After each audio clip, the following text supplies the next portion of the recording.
aussi bien des professionnels, des bénévoles, mais également des personnes qui s'intéressent à cette thématique et qui viennent de la région Auvergne, mais aussi de tout un tas d'autres régions de France. Voilà, donc cette conférence va être animée par l'URIOPS Auvergne-Limousin, en la présence d'Adeline Vivet, qui est à mes côtés, qui est conseillère technique à l'URIOPS Auvergne, et de moi-même, Julie Aigré, directrice à l'URIOPS Auvergne-Limousin. Alors, ces webconférences, c'est le fruit d'un travail qui a été réalisé avec l'Agence régionale de santé Auvergne et la Conférence régionale de santé et de l'autonomie.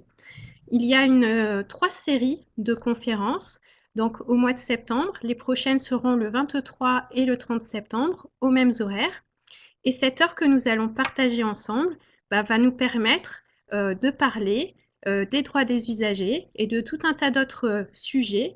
Et vous pourrez donc nous poser des questions, interagir. Et nous pourrons également aussi discuter à partir des petites vidéos ludiques qui vous seront présentées. Voilà, alors pour ceux pour lesquels cet exercice est nouveau, effectivement, les webconférences, c'est quelque chose d'assez récent. Ne vous inquiétez pas, car nous allons vous guider. Hein, donc, nous vous expliquerons comment réagir à chaque étape. Alors justement, il y a quelques règles du jeu. Donc, il faut savoir que vos micros sont coupés, que vous pouvez aussi, en cas de problème, nous contacter et vous pourrez pratiquer l'audioconférence. Un troisième point important, c'est que cette webconférence est enregistrée et donc vous pourrez la revoir quand vous le souhaitez sur notre site internet uriopsal.com. Et puis, dernier point très important, c'est que cette webconférence est interactive, donc vous pouvez nous poser toutes les questions que vous souhaitez. Nous tenterons d'y répondre et si nous ne pouvons pas répondre par manque de temps aujourd'hui, nous vous ferons une réponse par mail grâce au mail que vous avez donné dans le cadre de votre inscription. Voilà. Alors, comment on pose des questions? Alors, c'est très simple. En bas à droite de votre écran, il y a un petit encadré blanc avec un titre. Posez vos questions ici. Donc, vous saisissez votre texte en bas, dans le petit rectangle tout à fait en bas. Et une fois que vous avez saisi votre question, vous appuyez sur la petite bulle qui est à la droite ou sinon, vous pouvez aussi appuyer sur la touche Entrée de votre ordinateur. Voilà, donc maintenant que nous avons parlé des détails matériels, je vous propose de visionner une petite vidéo introductive sur les droits dont vous disposez. Voilà. Je la lance. Vous avez à cœur de préserver votre état de santé et celui de vos proches dans toutes les situations. En cas d'accident, de maladie ou de perte d'autonomie, vous souhaitez bénéficier des meilleurs soins possibles? Il est donc essentiel, comme citoyen et usager du système de santé, que vous connaissiez vos droits et obligations. Pour comprendre ce qui vous arrive, ce que les professionnels vous proposent, continuez de choisir en toute confiance. Des droits essentiels que je vous propose de découvrir au fil des épisodes de cette série.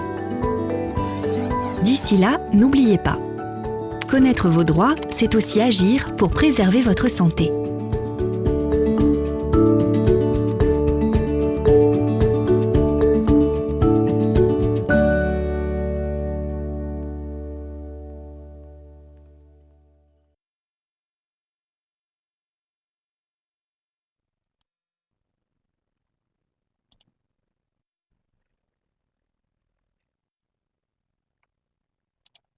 Alors, nous nous retrouvons.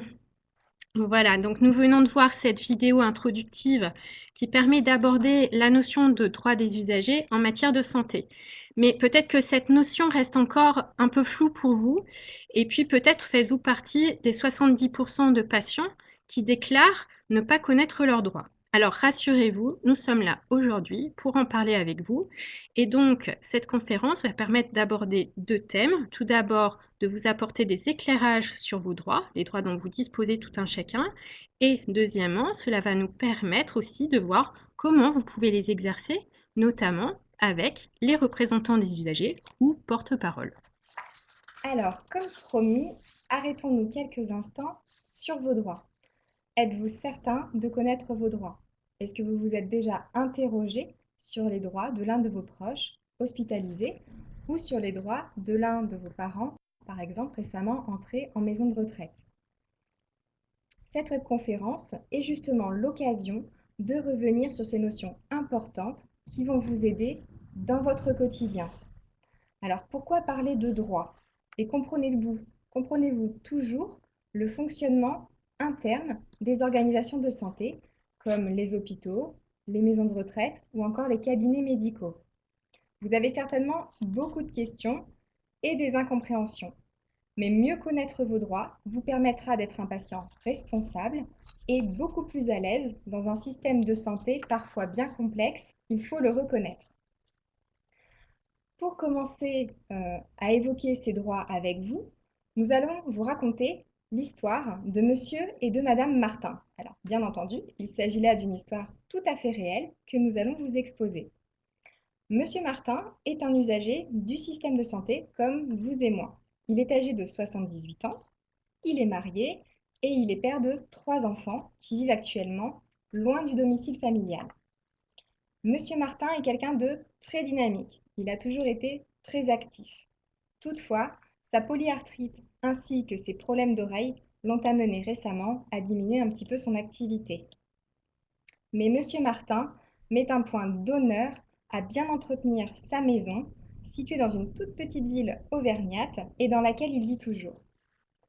Nous voyons donc que malade ou non malade, Monsieur Martin reste un citoyen à part entière. Toutefois, il est vrai qu'en fonction de notre état de santé, nous gardons plus ou moins notre capacité à exercer nos droits. Si nous revenons à Monsieur et Madame Martin, cette question justement de l'exercice de leurs droits s'est récemment posée. Il y a 6 mois, Madame Martin a fait le choix d'entrer en maison de retraite. Elle voulait d'ailleurs également que son mari l'accompagne. Toutefois, Monsieur Martin a préféré rester à son domicile. Ce qui l'a rassuré et tranquillisé, c'est que la maison de retraite ne se situe vraiment pas loin de son domicile et qu'il peut rendre visite à sa femme très régulièrement. De plus, ils ont pu conserver tous deux le même médecin traitant qui les suit depuis déjà quelques années. Autre point important, il y a environ 1 mois, Madame Martin a fait une mauvaise chute. Et suite à cette mauvaise chute, elle a donc dû être hospitalisée.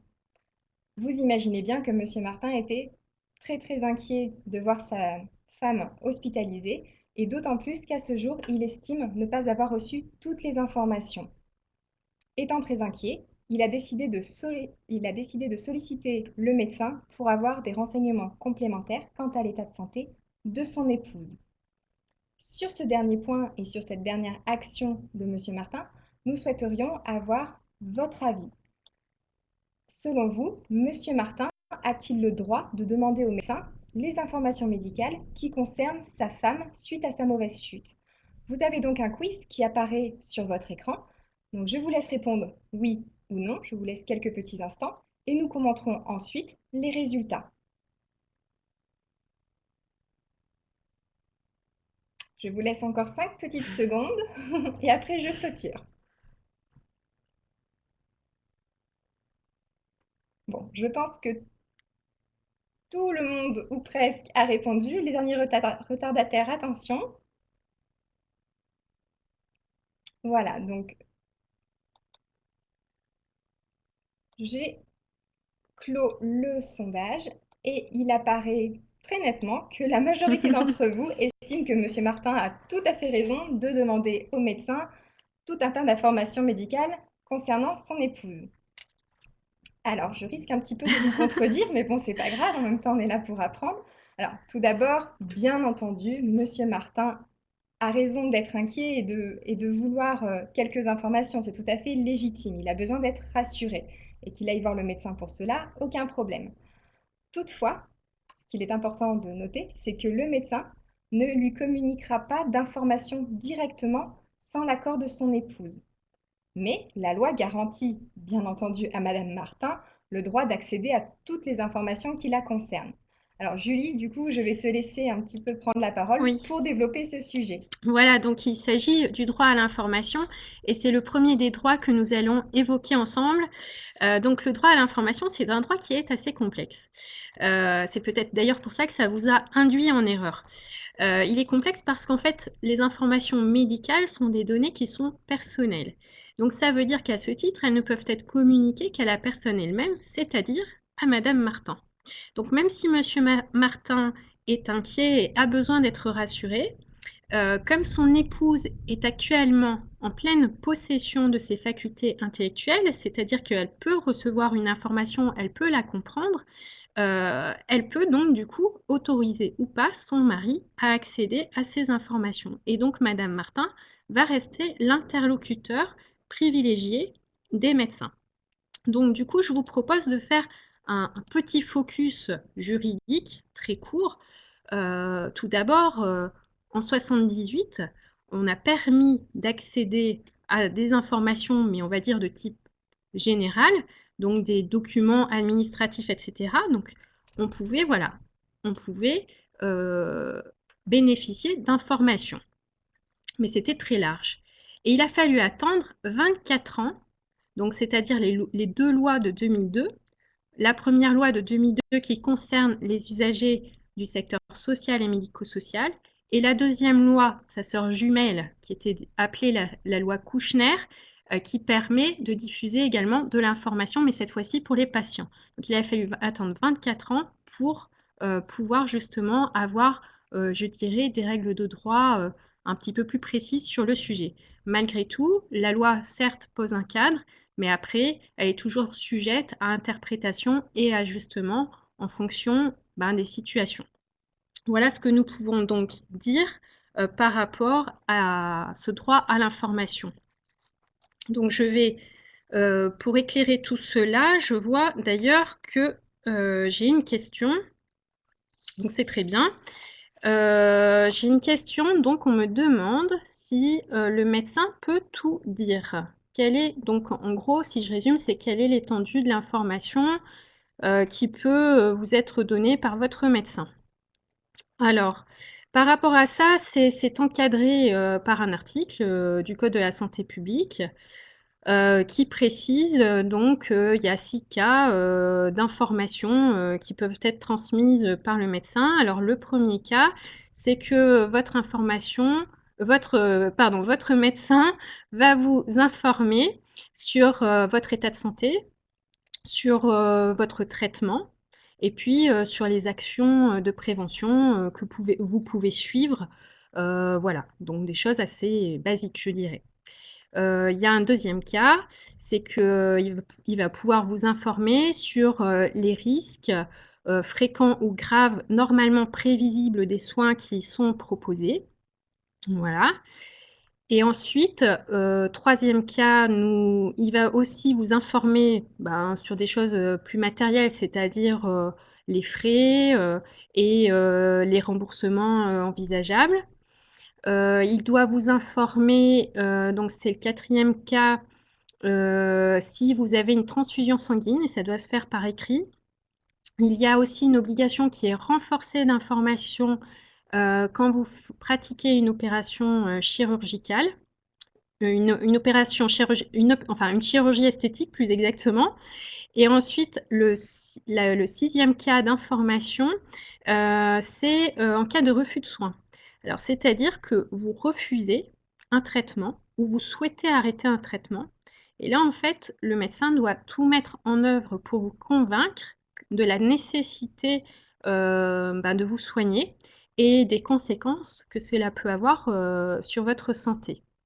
Donc, vous savez aussi certainement qu'il doit toujours recueillir votre consentement libre et éclairé. Et il ne peut rien tenter sans avoir reçu effectivement ce consentement libre et éclairé. Donc, dans le cas de figure où vous ne pourriez pas donner votre consentement libre et éclairé, et en dehors des situations d'urgence ou d'impossibilité, il devra consulter la personne de confiance ainsi que vos proches. Voilà. Donc, voilà à peu près, grosso modo, ce que je peux vous répondre par rapport à l'étendue de l'information qui doit être divulguée par le médecin. Alors, je propose peut-être que nous continuions l'histoire de Monsieur Martin et donc je vais me tourner vers Adeline. Merci. Nous allons donc continuer à décortiquer ensemble l'histoire de Monsieur Martin afin d'y découvrir un deuxième droit. Alors, nous avons vu que Monsieur Martin vit chez lui, qu'il est encore très actif et qu'il ne rencontre pas de problème de santé réellement majeur. Toutefois, son épouse a fait le choix de rentrer dans une maison de retraite et cela nous renvoie donc à la notion de libre choix. Mais au final, qu'entend-on réellement par libre choix? Alors, ce principe du libre choix est un principe fondamental qui a été rappelé par une loi dont vous a parlé précédemment Julie, qui est la loi du 4 mars 2002, qui évoque les droits des malades ainsi que la qualité de notre système de santé. Cette notion de libre choix, nous la retrouvons également à l'intérieur du Code de la santé publique. Pour ceux que ça intéresse, vous pouvez tout à fait aller consulter l'article qui s'inscrit sur la diapositive. En attendant, je vais vous en faire la lecture. Il est dit: le droit du malade au libre choix de son praticien et de son établissement de santé est un principe fondamental de la législation sanitaire. Au final, cet article reprend ce que je vous ai dit. Le libre choix est un droit fondamental et ce libre choix va s'appliquer tant pour le choix du praticien, du médecin, que pour l'établissement de santé. Alors, avant de continuer un peu plus mon propos, je vois une nouvelle question qui concerne en effet les limites peut-être de ce libre choix. Alors, peut-être que ça sent le vécu. En tout cas, ce qu'il est important de savoir, c'est qu'en effet, les textes prévoient tout un tas de droits, tout un tas de situations, mais parfois la réalité est un peu plus complexe. Alors, pour répondre à votre question, en effet, parfois, le libre choix est un petit peu contraint. On peut par exemple citer des situations d'urgence, un accident de la route. Les pompiers vont vous emmener vers la structure la plus proche géographiquement, ou tout du moins la plus adaptée en termes de technologie, par exemple, pour vous apporter tel ou tel soin. Voilà, donc ça fait partie en effet des limites au libre choix. Si nous revenons un petit peu au cas de Monsieur et Madame Martin, pour illustrer à nouveau cette notion de libre choix, nous voyons bien que Madame Martin a eu le libre choix d'entrer en maison de retraite. Elle a également pu garder son médecin traitant. Et Monsieur Martin a quant à lui eu le libre choix de rester à son domicile. Quant à vous, en quoi cela vous concerne-t-il ce libre choix? C'est ce que j'évoquais tout à l'heure. Vous avez le libre choix de choisir votre médecin traitant. Si vous avez besoin d'aller voir un spécialiste, vous pouvez également choisir ce spécialiste. Quant à l'établissement de santé, sur une intervention qui peut être programmée, vous pouvez également choisir l'établissement s'il répond en effet aux critères exigés pour vous apporter les soins dont vous avez besoin. Donc voilà en ce qui concerne le libre choix. Alors, je vais poursuivre avec un autre point important dans l'histoire de Monsieur Martin, le fait que sa femme soit en maison de retraite et le fait qu'il souhaite pouvoir lui rendre visite régulièrement. Alors, cela renvoie à plusieurs notions, au droit de visite, au maintien des liens familiaux, et puis, on va dire de façon du coup plus générale, au respect du droit à la vie privée. Donc c'est bien ce troisième et dernier droit que nous allons voir ensemble, donc le droit à la vie privée. Mais dans un premier temps, avant d'aller plus loin, je vous propose de remplir un nouveau quiz. J'aimerais recueillir votre avis sur le fait de savoir si Monsieur Martin peut rendre visite à son épouse quand il le souhaite. Donc, je vous laisse répondre. Je vois que les sondages augmentent progressivement. Voilà. Donc, on est à 50-50. Je vous laisse encore un petit peu de temps. Oui. Oui, donc c'est assez serré, hein. C'est assez serré. Alors, oui, alors forcément, il y a une moitié qui a raison et une moitié qui a tort. Bon, alors oui, la réponse, bien sûr que Bien sûr, monsieur Martin peut aller rendre visite à son épouse, mais effectivement, il faut le nuancer.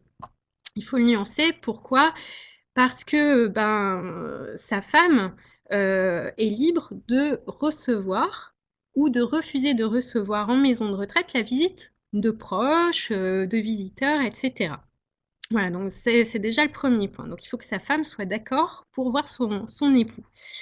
Bon, en principe, on peut penser que oui.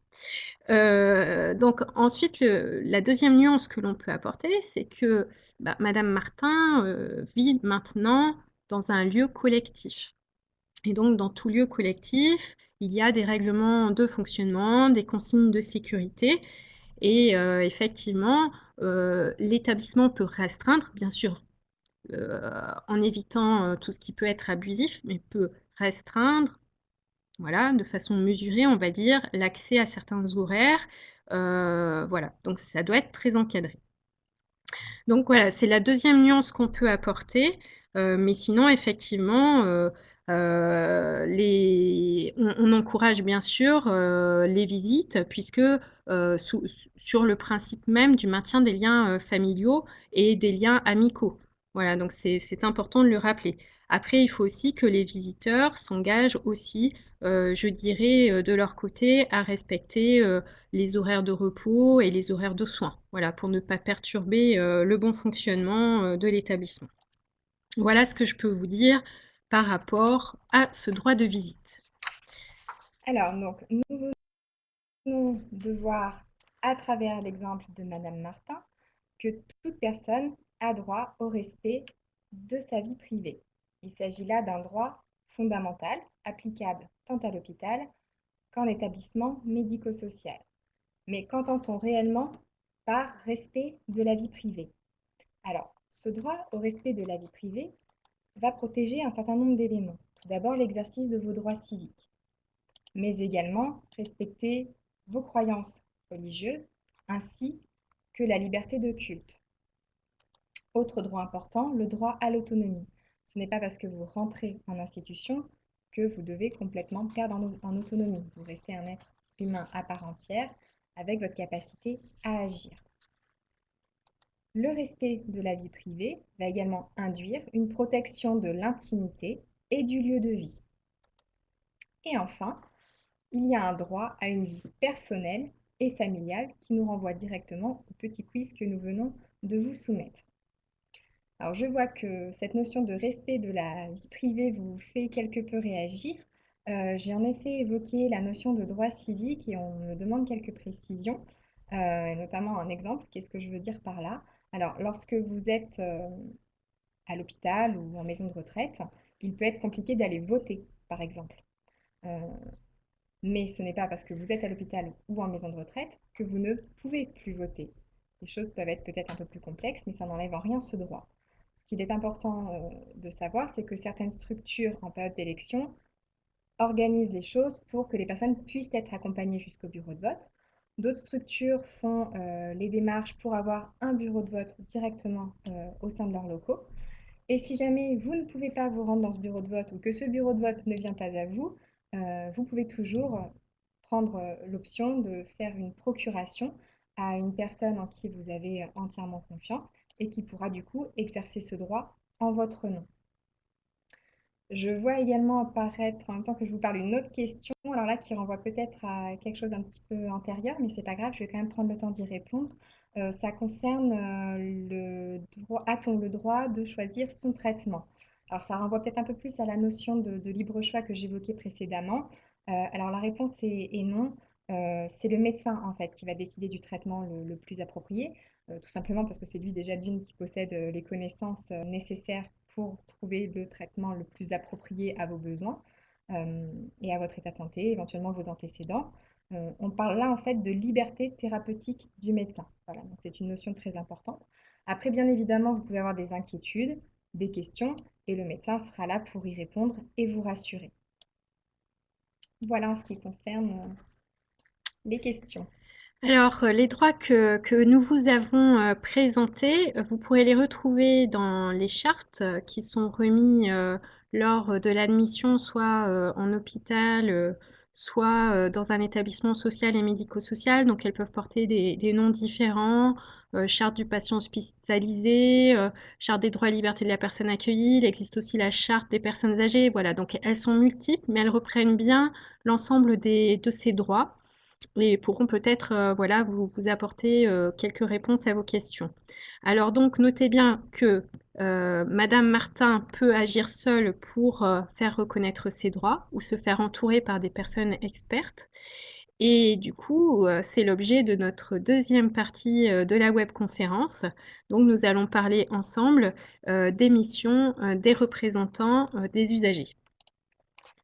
Donc, nous venons de voir dans cette première partie un petit rappel sur vos droits. Nous sommes revenus sur la citoyenneté, sur le droit à la vie privée, sur le libre choix ou encore le droit à l'information.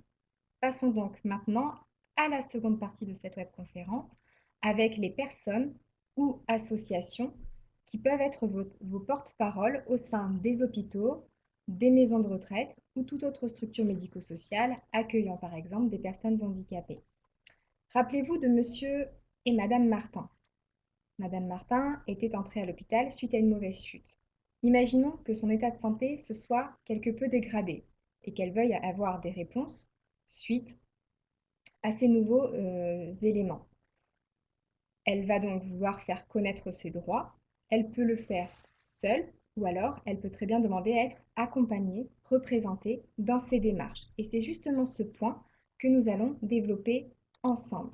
Pour ce faire, je vous propose donc de voir une autre petite vidéo et nous nous retrouvons juste après pour en discuter. Que vous soyez usager, patient ou résident, dans le cadre des soins que vous prodiguent les professionnels de santé, vous possédez des droits essentiels. En France, les droits des usagers permettent qu'en toute situation, votre santé soit protégée, tout en respectant votre dignité et votre vie privée. Vous pouvez accéder à la prévention et aux soins, quel que soit votre âge, votre sexe, votre nationalité ou votre situation personnelle. Vous avez la liberté de choisir votre médecin, de participer aux décisions concernant votre santé en toute connaissance de cause, de consulter votre dossier médical, d'être soigné à domicile si cela est réalisable. Si vous n'êtes pas en mesure d'agir vous-même, il existe de multiples solutions pour exercer vos droits. Désigner une personne de confiance, écrire vos directives anticipées ou contacter les représentants des usagers et leurs associations. Des droits essentiels que je vous propose de découvrir au fil des épisodes de cette série. D'ici là, n'oubliez pas, connaître vos droits, c'est aussi agir pour préserver votre santé.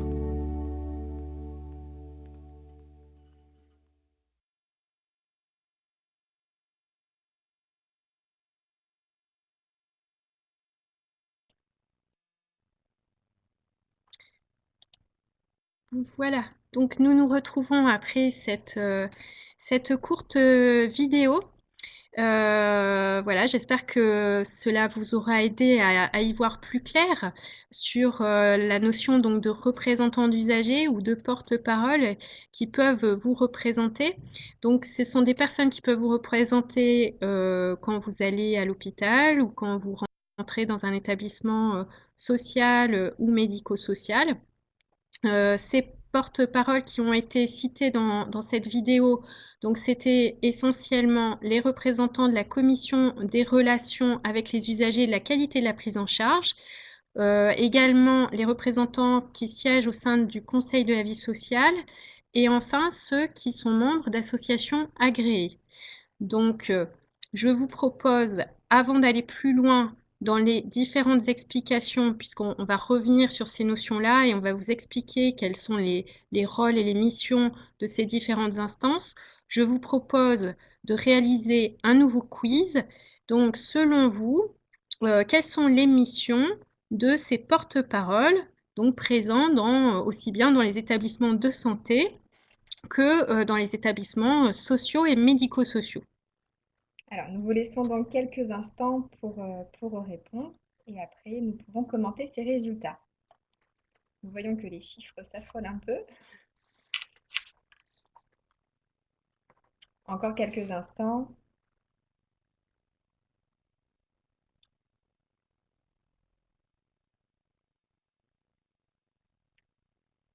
Voilà, donc je pense que les résultats sont à peu près stabilisés. Il y a peut-être des changements d'avis de dernière minute, mais ce n'est pas grave parce que de toute façon, nous allons développer tout cela. Alors, ce petit quiz comportait quelques petites notions un peu pièges parce qu'au final, toutes les propositions qui vous étaient faites étaient bonnes. Donc, l'avantage, c'est que vous avez tous eu raison. Alors, peut-être pas complètement, mais c'est pas grave. Vous avez en tout cas tous eu de très bonnes réponses. Chacune des propositions faites correspondant à une mission des représentants d'usagers. Je vais donc pouvoir les développer un peu plus. Alors, ces représentants d'usagers, ils vont tout d'abord avoir pour rôle de mobiliser, c'est-à-dire qu'ils vont prendre part aux réflexions et faire des propositions justement pour améliorer le cadre de vie des prestations. Ces représentants d'usagers ou porte-parole vont également avoir pour mission de communiquer. Autrement dit, ils vont être un relais d'information. Ils vont être en relation avec vous-même, patients, résidents, mais également avec les professionnels qui interviennent dans les structures. Les représentants d'usagers vont agir en tant que médiateurs, c'est-à-dire qu'ils vont vous soutenir lorsque vous rencontrez des problématiques, mais ils vont également collaborer avec les structures qui, à leur niveau, peuvent également rencontrer certaines difficultés qu'il peut parfois être intéressant de faire connaître à ces représentants d'usagers et peut-être parfois aux patients. Enfin, les représentants d'usagers vont veiller à la qualité des prestations qui vous sont fournies dans les établissements. Il s'agira de vérifier ce qu'il se passe et bien évidemment de remettre sans cesse en question les pratiques pour tenter d'améliorer la qualité des prestations fournies. Les représentants des usagers dont on vient de parler et dont je viens de détailler les missions sont des personnes qui, à un moment donné, ont décidé de s'investir justement dans le domaine de la promotion des droits des personnes, qu'elles soient hospitalisées ou en maison de retraite. Et donc, Julie, c'est justement ce que tu vas pouvoir développer. Oui, alors quel est l'intérêt qu'il y a à devenir représentant des usagers? Alors pour que ça soit un peu plus parlant, j'ai pris un exemple qui, je pense, va toucher un maximum de personnes dans l'auditoire. Donc, par exemple, le cas des parents d'élèves. Vous pouvez effectivement devenir représentant des parents d'élèves au sein des conseils d'école. Et donc, un parent d'élève, il est là pour s'impliquer dans la vie collective, il est là pour favoriser un bon fonctionnement de l'école. Et je dirais que c'est la même chose pour les représentants d'usagers ou de patients qui vont siéger dans les instances hospitalières ou d'établissements de santé. Voilà, donc on sera à peu près sur les mêmes missions.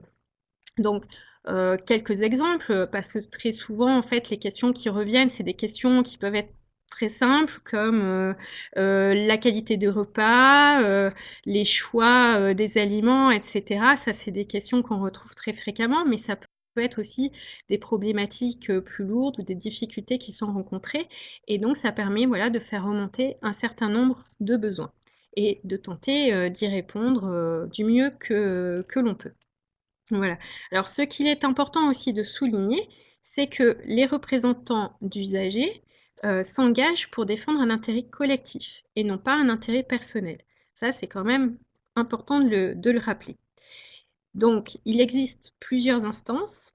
Je vais laisser Adeline donc, les présenter et nous reviendrons après pour parler d'autres sujets.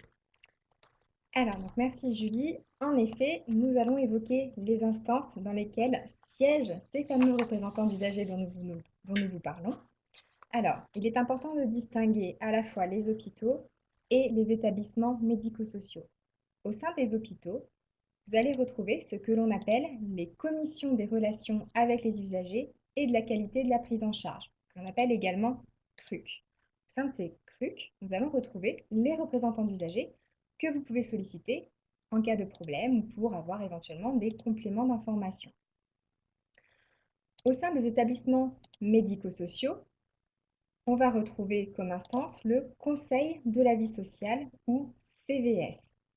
Ces deux instances, que ce soit la CRUC ou le CVS, sont au final des instances dans lesquelles siègent ces représentants d'usagers et ils vont avoir les mêmes missions, celles que je vous ai évoquées tout à l'heure.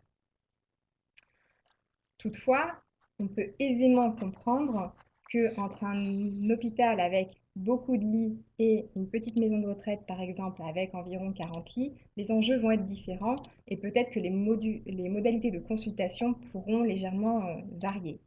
Toutefois, il n'en demeure pas moins que les personnes qui siègent au sein de la CRUC et au sein du Conseil de la vie sociale sont là pour vous représenter. Alors, autre point important sur lequel je voulais rebondir, il s'agit de la notion d'association agréée, que vous voyez au centre de la diapositive. Alors, petite nuance, au niveau des hôpitaux, l'ensemble des représentants d'usagers qui siègent dans cette fameuse commission que je viens de vous exposer doivent dépendre d'associations agréées au niveau national. Voilà, ils doivent faire partie intégrante d'une association. Pour les établissements médico-sociaux, c'est un petit peu différent, c'est-à-dire que les représentants d'usagers qui sont au Conseil de la vie sociale n'ont pas nécessairement besoin de dépendre d'une association agréée.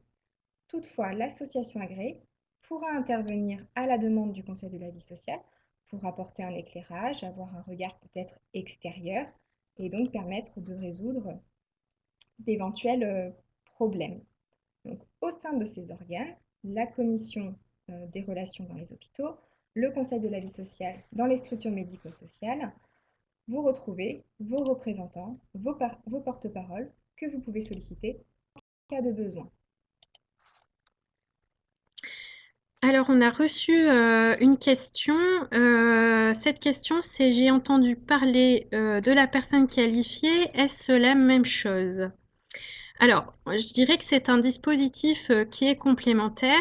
Les personnes qualifiées, on les retrouve uniquement déjà dans les établissements sociaux et médico-sociaux, hein. C'est une particularité de ce secteur. Et donc, ces personnes assurent une médiation en cas de conflit entre les résidents, les familles et la direction. Elle est là pour apaiser les conflits et tenter de rétablir la relation. Donc, ce sont des personnes qui sont extérieures à l'établissement d'accueil et qui sont désignées par le préfet et le président du conseil général. Du coup, j'en profite pour parler aussi du défenseur des droits, parce que c'est une personne que tout citoyen peut solliciter. Donc là, on n'est pas forcément dans le champ du secteur social ou médico-social ni de la santé, même si voilà, ils peuvent intervenir dans ces domaines-là.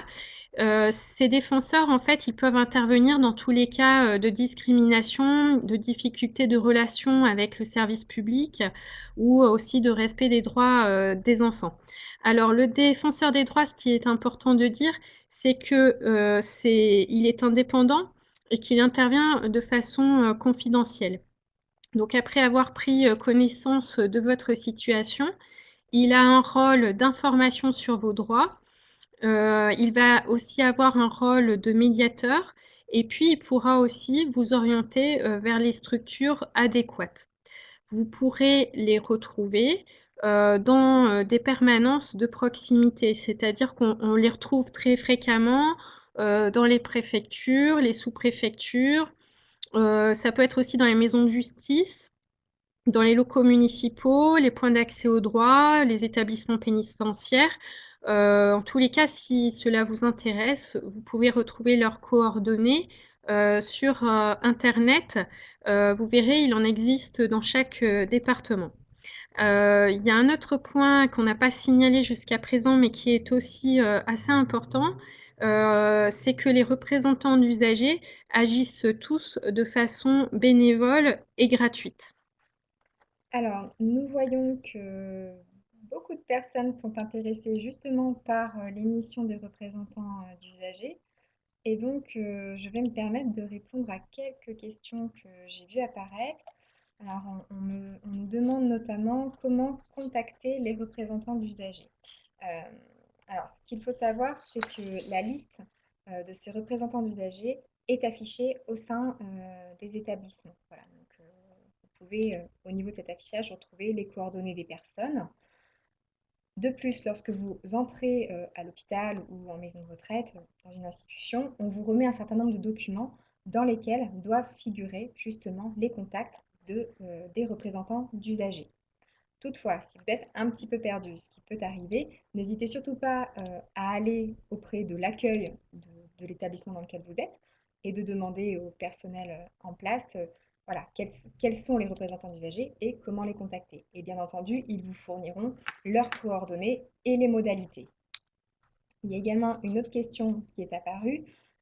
Il s'agit de comment devenir représentant des usagers. Alors, pour cela, vous pouvez passer notamment par les associations agréées dont je parlais tout à l'heure. Vous pouvez retrouver leurs coordonnées sur le site internet www.santé.gouv.fr que vous avez donc d'afficher sur le diaporama tout en bas. Toutefois, si cela vous semble un petit peu compliqué, dans un premier temps, n'hésitez pas à vous rapprocher des représentants d'usagers des structures dans lesquelles vous êtes. Ils pourront après tout à fait vous aiguiller et vous apporter un certain nombre d'informations.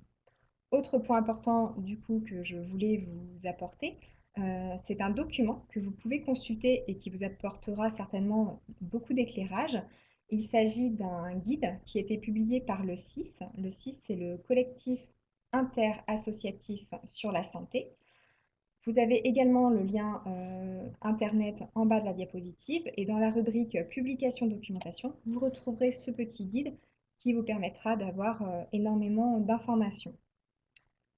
Du coup, je vois également que nous avons donc Paul qui est bénévole, qui se pose beaucoup de questions d'ailleurs concernant justement les missions de représentants d'usagers, à savoir, oui, comment concilier en effet le fait d'être représentant d'usagers et accessoirement par ailleurs avoir une activité professionnelle. Comment pouvoir concilier les deux? Et donc, voilà, s'il y a des droits particuliers. Alors du coup, Julie, je vais te Oui, laisser répondre. oui. Donc déjà, je voulais juste vous rassurer, ma vidéo est bloquée, mais je suis bien là. Oui, alors il existe des droits en matière de formation, pour s'absenter aussi de son lieu de travail et enfin par rapport à l'indemnisation des dépenses que vous pouvez engager. Alors je vais déjà parler de la formation. Donc les représentants pour exercer leur mandat de manière efficace au sein des instances et être des interlocuteurs écoutés des institutions ont droit à une formation leur facilitant l'exercice de ce mandat. Donc c'est prévu dans le code de la santé publique. Ensuite, dans les régions, il peut y avoir des formations qui sont organisées. Alors, dans les formations qui sont organisées, il y a celle, par exemple, du CIS, dont on a déjà parlé tout à l'heure, donc c'est le collectif interassociatif pour la santé, qui prévoit pour les membres des associations du CIS un certain nombre d'actions tous les ans. Il y a aussi une deuxième possibilité, si vous n'êtes pas membre du CIS, mais que vous êtes membre d'une instance d'un établissement de santé ou un établissement médico-social, vous pourrez bénéficier de formations par votre agence régionale de santé. Donc après, il faut vous rapprocher de chaque agence régionale afin de savoir quelles formations sont proposées. Bien évidemment, je rappelle aussi que dans le guide du représentant des usagers du CIS, vous retrouverez aussi beaucoup d'éléments qui viendront compléter mes propos. Alors le deuxième point que je voulais aborder avec vous, ça concerne le fait de pouvoir s'absenter de son lieu de travail pour assurer une représentation à l'extérieur. Alors, le droit au congé de représentation existe bien. C'est aussi un article du Code de la santé publique qui le prévoit et qui permet donc aux salariés membres d'une association qui siège dans les instances hospitalières ou de santé publique de s'absenter pour participer aux réunions tout en percevant, en cas de diminution de leur rémunération du fait de ce mandat, une indemnité de l'État qui va venir compenser totalement ou partiellement cette baisse. Voilà.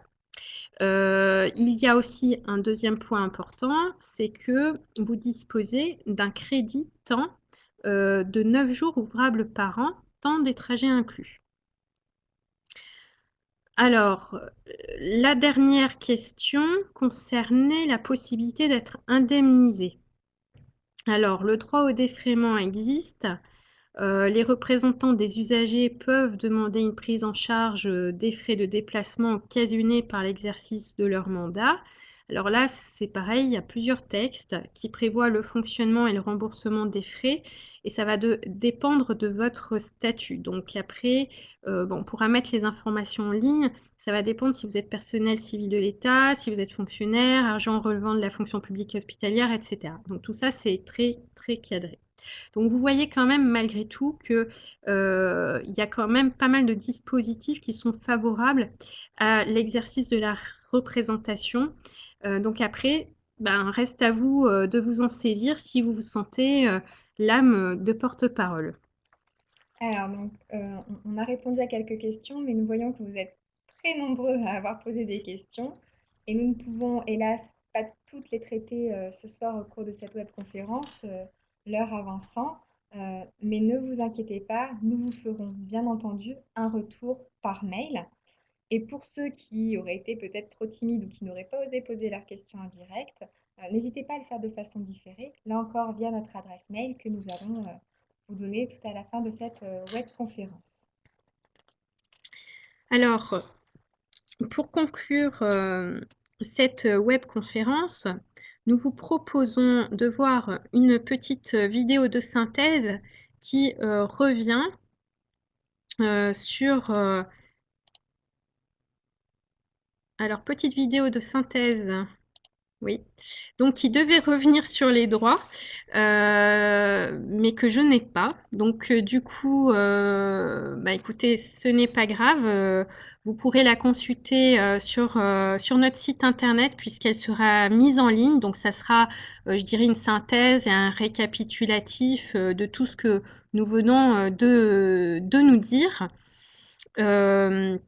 Donc, écoutez, pour clôturer ce temps, nous souhaiterions avoir avec vous réaliser une petite évaluation, voir comment vous avez vécu cette webconférence, est-ce qu'elle a répondu à vos attentes et puis est-ce que l'animation vous a semblé satisfaisante.